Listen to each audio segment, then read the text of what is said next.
Let's build this extremely simple and yet still super efficient pumpkin or melon farm for Minecraft Bedrock 1.20. We're going to start this farm off by digging a 10 by 10 by 2 hole in the ground.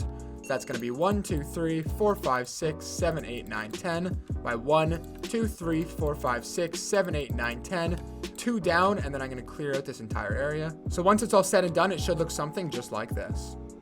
Next, go to any one of the 4 corners, dig in 3 blocks, so 1, 2, 3, and then build a 5 high staircase up. So that's 1, 2, 3, 4, and 5, and then I'm going to go ahead and break those bottom 2 blocks there. Next, on the 3rd step up, I'm going to place 2 chests with a hopper leading into the chest on the side there. I then want to take my redstone comparator and look this way on the hopper and place it down just like that. You can then go ahead and place down a block with a redstone torch on top of that there. You then want to place your button on top and your piece of redstone dust just like that.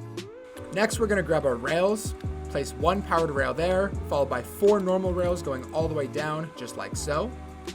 You then want to place 2 powered rails like that, and on this 3rd block in here, go ahead and dig 2 down and clear out this entire row across. You can then take your redstone torches and place them all on the bottom here, and then go ahead and cover this area back up. And this is where we're actually going to go ahead and place our powered rails so they can have power so the minecart can go all the way throughout the entire thing. You then want to bring your normal rails all the way down until you're 3 from the end again, and go ahead and do the exact same thing we just did right there.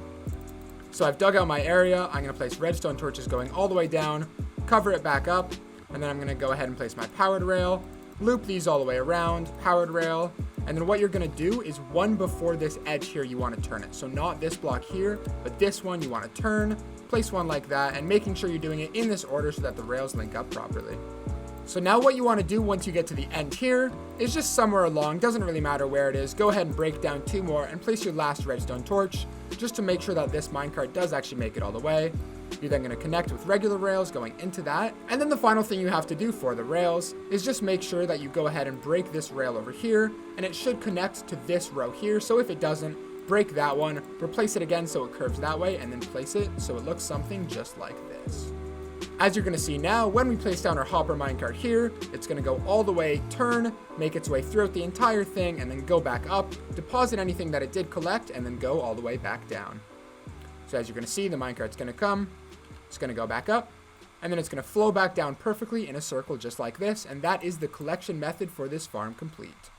Now make sure you hang in there because this farm is absolutely incredible, but if you're enjoying, please make sure to leave a like and subscribe. As well, you can download this world, first link in the description. Let's get straight back into the video.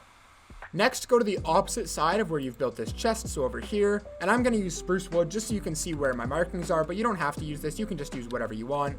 Go ahead and place a row of blocks there, and then turn to either one of the sides, doesn't matter, and place another row of blocks going all the way down, just like so. Now on the sides that you didn't place those, you want to go ahead and break these out and mark it out with blocks, like I said. So again, you can just use grass, but I'm going to use wood just so it's easier to see. And then again on this side, I'm going to go ahead and break all of this out here, and I'm going to go ahead and place this, mark it out, and then leave this 1 block open just so that this minecart can actually get through up there. And now what I want to do is for the rest of this area, you should see that it's a 9 by 9. You're going to fill it in with dirt. That's 1, 2, 3, 4, 5, 6, 7, 8, 9 by 1, 2, 3, 4, 5, 6, 7, 8, 9, and then make a giant square of dirt in the middle. So once it's all said and done, it should look like this. So now it's time to start planting your pumpkins or melons. So what we're going to do is we need to find the center block. So go to any of the 4 corners, go 1, 2, 3, 4, and on that 5th block there is where we want to have the center to be. So you can check. You can see there's 4 blocks in every direction, so that is the center of this plot. You're going to go ahead, break this block, place a stair and a bucket of water inside of that stair. Now be careful with this step because if this water does end up leaking down there, it will ruin all of your rails, and then you're going to have to go back down and reconnect all of them properly. So place your water inside just like that. And now on the corners of this stair here, you're going to want to go ahead and hoe. So I'm going to go in a diagonal pattern like this, hoeing all just like this to the 4 corners, and then you want to do a checkerboard pattern all the way throughout the entire farm, just like so. So now it should look like this, and as you can see, all of the blocks are going to turn this darker soil color, and that's how you know that you're doing the farm correctly. Next, grab either your pumpkin or melon seeds, whichever you decide to do, and go ahead and place them down in all of this plotted land here. This will give them time to grow before the farm actually starts, so we might as well do it now opposed to later. So I'm going to go ahead and place all of these inside just like so. Oh, hello. Now ideally for this next part you want to use glowstone, but torches would work as well. You want to place these in the exact positions that I do to make sure that this farm does still work at nighttime. So go ahead, place a glowstone in the middle. Turn, place one right there. Turn, place one in that corner. Turn, place one right there. Or sorry, you're going to want to place it right there actually. And then the final one is you want to place one just like that, just like so. Now because of the way Bedrock's mechanics work, this next part can get a little tricky, so make sure you watch carefully for how it works. The first thing we want to do is go to this middle block, build up two, break the bottom, and then make a roof over top of this entire thing. This can be any solid block that you want, doesn't matter. So we need to place one piston over top of every piece of dirt like we have here. The problem is in Bedrock, it's really hard to actually place a piston straight down like that. As you see, I can't do it. So what we do is we actually place a row of pistons and then push those pistons on top of this block here. And I'm going to show you how to do that right now. So what you want to do is build out two blocks just like so.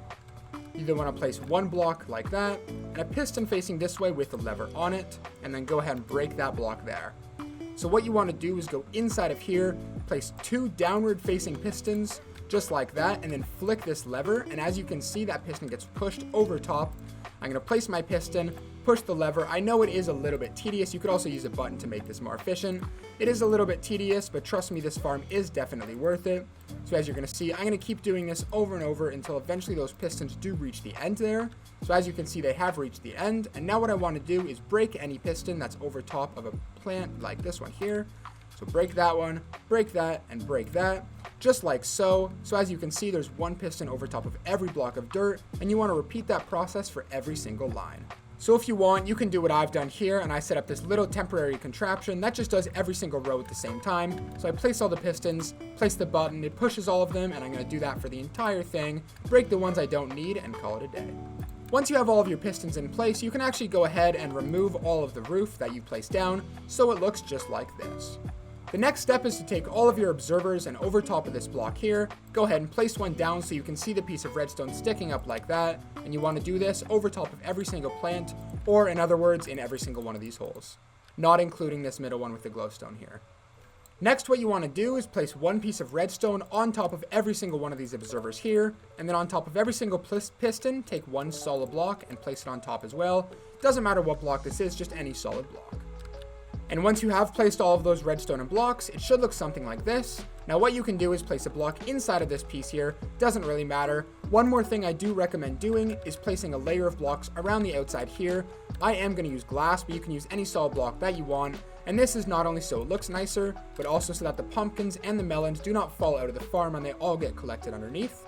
But just like that, the entire farm's complete. You can make this look as pretty as you want. You can make a nice, you can make a roof around this, whatever you want to do. But that is the gist of the entire farm complete. Once you're going to see, once these actually do grow up, is the pumpkins and melons are going to be put in that place. The piston is going to break it. It's all going to be collected by that hopper minecart underneath there, and it's all going to go inside of this chest. So I did add just a nice little border around this to make it look nicer, and I have sped up this process a little bit. As you can see, all of these guys have grown up here, and what does happen is when one of these grow, like I said, it gets broken by the piston, and this hopper minecart picks it up right here, picks up all of the drops, and puts it inside of this chest. This can be pumpkins or melons, whatever you want to do.